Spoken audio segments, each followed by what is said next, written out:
Assalamualaikum warahmatullahi wabarakatuh. Untuk materi KDTK kelas 12 KPR, kita akan membahas tentang pemasangan kondom kateter. Nah, untuk prinsip pemasangan pada kondom kateter itu menimbulkan tekanan pada kafum uteri dari dalam ke arah luar lebih kuat dibandingkan tekanan pada arteria sistemik. Nah, jadi kompres auta dan juga kompres bimanual untuk mencegah perdarahan yang terus-menerus. Nah, kemudian untuk tekanan hidrostatik pada urin. Kemudian sejarahnya dari awalnya adanya pemasangan kondom kateter atau alat kondom kateter itu dari tamponade uterus pada awalnya menggunakan kasa. Nah, jadi pada uterus itu awalnya itu bukan dipasang dengan kondom kateter melainkan dengan kasa. Kasa itu yang dibentuk menjadi bulat-bulatan seperti bola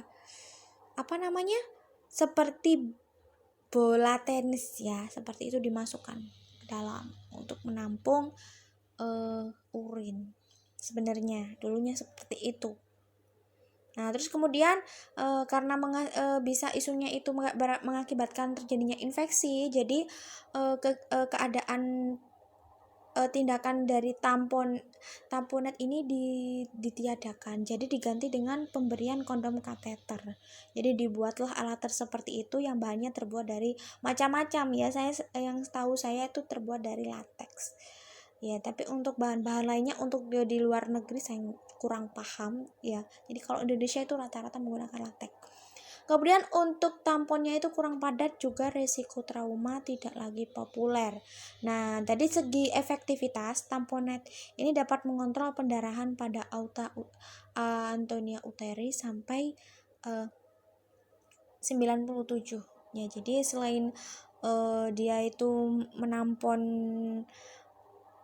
pada pasien yang ingin susah mengalami BAK, dia juga bisa menghentikan pendarahan.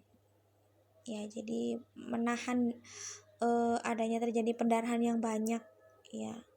Nah, ini contohnya dari kondom kateternya ya. Nah, seperti ini. Untuk teknik pemasangannya, kateter karet steril dimasukkan ke dalam kondom secara aseptik dan dapat diikat dengan benang side atau tali kendur di dalamnya mulut kondom. Kemudian hubungkan selang infus bagian atas dengan botol dan juga kantong cairan NaCl dan juga fisiologis. Untuk pastinya pasiennya ditidurkan dalam posisi ditotomi. Jadi ditotomi itu posisinya tidur, tapi bagian paha dan kaki itu dibuka ya, agak lebar ya, seperti orang ingin melahirkan. Kemudian teknik pemasangannya, nah ini contohnya proses yang akan dilakukan pemasangan pada kondom kateter. Nah, vesika urinaria itu dikosongkan, kemudian kondom kateternya itu dimasukkan ke dalam kafum uteri. Jadi ujung luar kateternya itu dihubungkan dengan selang infus. Posisi kondom kateter dipertahankan dengan memasukkan jegul ke dalam vagina. Jadi aliran NaCl-nya itu sebanyak kurang lebih 250 sampai 500 ml.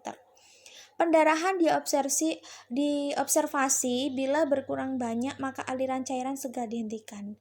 Nah, ujung luarnya kateter dilipat dan diikat dengan benang. Nah, jadi jika pendarahannya terjadi banyak ya, jadi pemasangan tersebut dihentikan. Jadi untuk kontraksi uterus dipertahankan dengan pemberian oksitosin drip dan juga kemudian dievaluasi. Nah, ini pemasangan ini sebenarnya bisa dilakukan pada ibu bersalin ya yang mengalami pendarahan.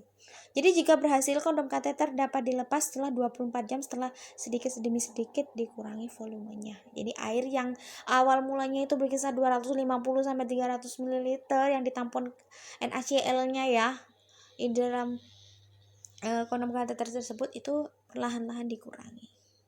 Nah, demikian materinya, hanya sedikit ya. Nanti saya akan mengirimkan video cara proses pemasangannya ya. Jadi nanti saya kirim alamatnya ya. Jadi kalau misalkan ada yang belum paham silahkan bertanya ya. Wassalamualaikum warahmatullahi wabarakatuh.